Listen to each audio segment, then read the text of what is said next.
Vous connaissez le roi lion, mais saviez-vous que son histoire s'inspire directement d'Hamlet de Shakespeare? Avant Simba, il y avait Hamlet, un prince du Danemark, un père assassiné, un oncle usurpateur, et une quête de vengeance. Ce soir, oublions la savane et partons pour le château d'Elseneur, là où la tragédie originelle a vu le jour. Préparez-vous à découvrir la véritable tempête d'émotions derrière le conte.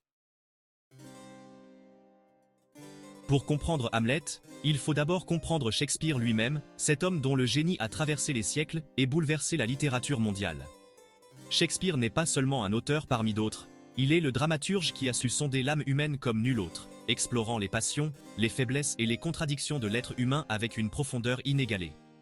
Né en 1564 à Stratford-upon-Avon, une petite ville d'Angleterre, Shakespeare a grandi dans un univers en pleine effervescence culturelle. Très jeune, il s'est passionné pour le théâtre, l'écriture et la poésie, puisant son inspiration dans la vie quotidienne, les légendes, l'histoire et les émotions humaines universelles. Il a écrit des pièces qui traversent les siècles, des comédies pétillantes aux tragédies les plus sombres, en passant par des histoires d'amour inoubliables. Mais parmi toutes ses œuvres, Hamlet est sans doute son chef-d'œuvre le plus célèbre, la pièce qui incarne le mieux la complexité de son art et la richesse de sa pensée. Pourquoi Hamlet fascine-t-il autant, encore aujourd'hui? Parce qu'il incarne le doute, la quête de vérité et la difficulté d'agir dans un monde corrompu. Hamlet, c'est le prince tourmenté, l'homme qui se questionne sans cesse, qui hésite entre l'action et la réflexion, entre la vengeance et la justice. Depuis sa première représentation en 1601, Hamlet n'a jamais quitté la scène. Chaque génération, chaque époque, chaque culture y trouve un écho à ses propres interrogations, à ses propres doutes et à ses propres rêves. Les thèmes abordés dans Hamlet, la trahison, la folie, la mort, l'amour, la famille, sont universels et intemporels. Shakespeare touche à l'universel. Il parle de l'amour, de la mort, de la trahison, de l'ambition, de la famille, de la solitude, de la quête de sens. Hamlet, c'est tout cela à la fois, une pièce qui interroge la condition humaine, qui met en scène nos peurs, nos espoirs, nos contradictions les plus profondes. Voilà pourquoi, plus de 4 siècles après sa mort, le nom de Shakespeare résonne toujours comme celui du plus grand poète anglais, du maître incontesté du drame universel. Son œuvre continue d'inspirer, de questionner et d'émouvoir, prouvant que la force de ses mots et la profondeur de ses personnages sont, aujourd'hui encore, d'une actualité saisissante. Hamlet, c'est l'histoire d'un homme, mais aussi celle de l'humanité tout entière, confrontée à ses propres mystères. C'est pour cela que Shakespeare reste, pour toujours, le maître du drame universel. Son héritage est vivant, vibrant, et continue de nous parler, de nous bouleverser, de nous faire réfléchir. Shakespeare, c'est l'éternité du théâtre et de la poésie. L'histoire s'ouvre sur les remparts glacés d'Elseneur. La nuit est profonde, le vent souffle entre les pierres anciennes, et la neige recouvre tout d'un voile silencieux. C'est dans cette atmosphère lugubre et oppressante que débute notre récit, alors que la forteresse danoise semble garder de sombres secrets. Les gardes, transis de froid, scrutent l'obscurité, inquiets, car des rumeurs circulent. Une apparition hanterait les lieux à la tombée de la nuit. Un spectre hante la nuit, le fantôme du roi Hamlet, assassiné. Sa silhouette pâle et tourmentée glisse le long des remparts, enveloppée de brume. Les témoins, terrifiés, murmurent que l'ancien roi ne trouve pas le repos, que son âme réclame justice. Cette apparition mystérieuse trouble la quiétude du château et fait naître la peur parmi les soldats et les courtisans. Horatio, l'ami fidèle du prince Hamlet, assiste à l'apparition et, bouleversé par ce qu'il a vu, décide d'en informer le jeune prince. Il sait que cette vision n'est pas un simple rêve ou une illusion, mais un message venu d'outre-tombe. Horatio, accompagné de quelques compagnons, partage son inquiétude avec Hamlet, qui accepte de venir lui-même sur les remparts pour affronter ce mystère. Le fantôme apparaît devant Hamlet et révèle l'horrible vérité. Il a été tué par son propre frère, Claudius, qui a versé du poison dans son oreille pendant son sommeil. Claudius n'a pas seulement volé la couronne, il a aussi épousé la reine Gertrude, la mère de Hamlet. Cette trahison familiale bouleverse profondément le jeune prince, qui découvre que le mal ronge le cœur même du royaume. Le spectre, empli de douleur et de colère, supplie Hamlet de venger son meurtre. Il lui demande de ne pas laisser ce crime impuni, de restaurer l'honneur perdu et de libérer son âme tourmentée. Mais il supplie aussi son fils d'épargner la reine, victime de la manipulation de Claudius. Hamlet, bouleversé, sent le poids d'une mission terrible s'abattre sur ses épaules. Bouleversé, Hamlet jure de découvrir la vérité et de punir le coupable. Il se retire dans la solitude de sa chambre, tourmenté par le doute et la colère. Il se demande comment prouver la culpabilité de Claudius sans se trahir lui-même. La nuit, il médite, prêt à tout pour accomplir la volonté de son père, mais conscient du danger qui le guette à chaque instant. Pour tromper ses ennemis et observer leurs réactions, Hamlet décide de feindre la folie. Il adopte un comportement étrange et imprévisible, semant la confusion à la cour. Les courtisans, la reine et même Claudius s'interrogent sur la santé mentale du prince, sans deviner ses véritables intentions. Cette ruse lui permet de gagner du temps et de préparer sa vengeance dans l'ombre. La tragédie est lancée. Hamlet doit choisir entre justice et vengeance, dans un royaume rongé par le mensonge, la trahison et la peur. Chaque geste, chaque parole peut le trahir. Il avance sur un fil, tiraillé entre son devoir filial et les conséquences terribles de ses actes. Le château d'Elseneur devient le théâtre d'un drame où nul n'est à l'abri du soupçon. Le piège est en place, mais Hamlet est-il prêt à devenir meurtrier à son tour? Peut-il franchir la limite et accomplir la vengeance sans perdre son âme?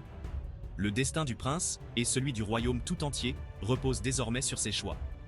La nuit d'Elseneur n'a pas encore livré tous ses secrets, et le spectre de la vengeance plane, prêt à bouleverser le cours de l'histoire. Pour tromper la cour, Hamlet adopte le masque de la folie, semant la confusion autour de lui. Claudius, inquiet, fait espionner Hamlet par ses amis Rosencrantz et Guildenstern, et par Polonius, persuadé que l'amour pour Ophélie est la cause de sa démence. Ophélie, amoureuse et sacrifiée, subit la cruauté de Hamlet, qui la rejette pour la protéger ou l'éloigner. La cour devient un nid d'espions, la confiance disparaît. Une troupe de comédiens arrive, Hamlet imagine un stratagème. Il leur fait jouer une scène de régicide, espérant que Claudius trahira sa culpabilité. Le théâtre devient l'arme de Hamlet, le piège se referme. La pièce commence, mimant le meurtre du roi. Claudius, bouleversé, quitte la salle. Hamlet tient sa preuve.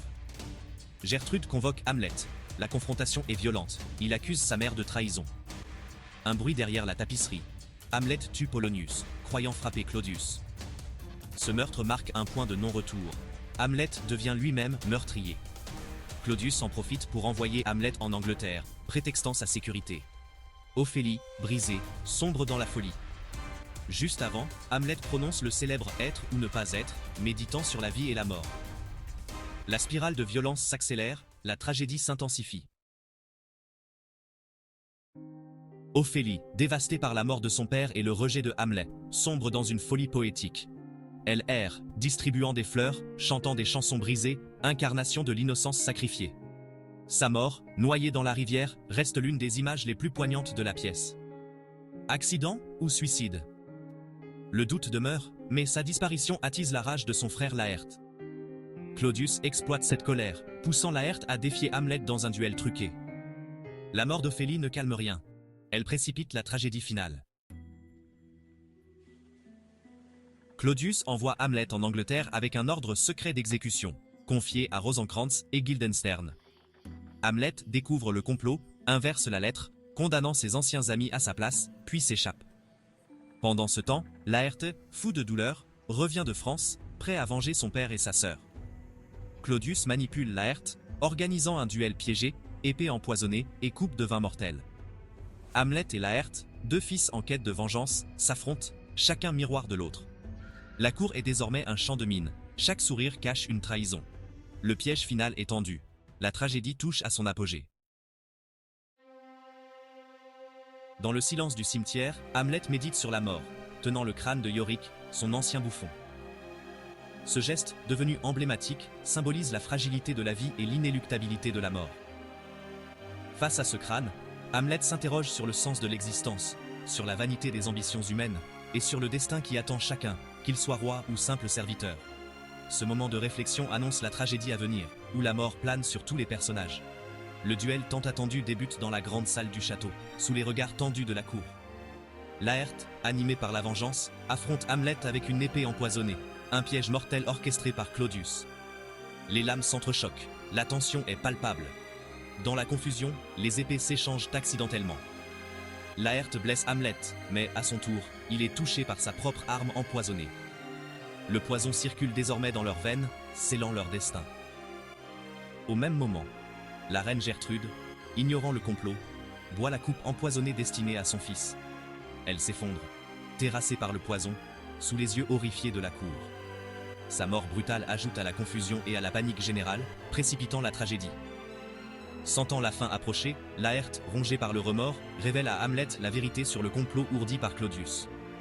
Il avoue que l'épée et la coupe étaient empoisonnées, et que le roi est le véritable instigateur de ce carnage. Ce dernier aveu, arraché à l'agonie, éclaire Hamlet sur la trahison ultime. Dans un ultime sursaut de volonté, Hamlet, consumé par la douleur et la rage, se précipite sur Claudius. Il le blesse mortellement avec l'épée empoisonnée, puis le force à boire le reste du vin empoisonné. Ainsi, il accomplit enfin sa vengeance, mettant un terme au règne sanglant de Claudius. Mais le prix de cette vengeance est terrible. En quelques instants, la salle du trône se transforme en charnier. La reine, le roi, Laërte et Hamlet succombent tour à tour. Le sang des nobles coule sur les dalles froides, et le silence s'abat sur la cour, témoin impuissant de cette hécatombe. Hamlet, mortellement blessé, s'effondre dans les bras de son fidèle ami Horatio. Dans un souffle, il prononce ces derniers mots. Le reste est silence.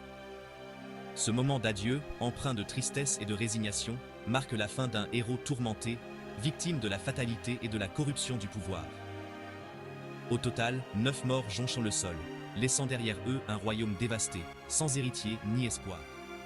La vengeance, loin d'apporter la justice, a tout consumé sur son passage, ne laissant que ruines et désolation. La scène finale offre un spectacle de désolation. La salle du trône est jonchée de cadavres. Le trône reste vide, symbole d'un Danemark sans avenir, privé de souverain et de repères. La tragédie atteint son paroxysme, laissant le spectateur face au vide, à la fois ému et bouleversé par la violence du destin. Le rideau tombe sur un monde anéanti, où le silence succède au fracas des armes et des passions humaines. Fortinbras, prince de Norvège, découvre le carnage et prend le pouvoir. Horatio promet de raconter l'histoire de Hamlet pour que la vérité survive. Hamlet, devenu symbole du doute et de la complexité humaine, hante encore notre culture. Son monologue, Être ou ne pas être, incarne le questionnement existentiel universel. Hamlet n'est ni héros ni anti-héros. Il est le miroir de nos propres hésitations. La pièce ne donne pas de réponse facile. Elle nous confronte à la spirale destructrice de la vengeance. Le reste est silence. À vous de méditer sur les ruines laissées par les passions humaines.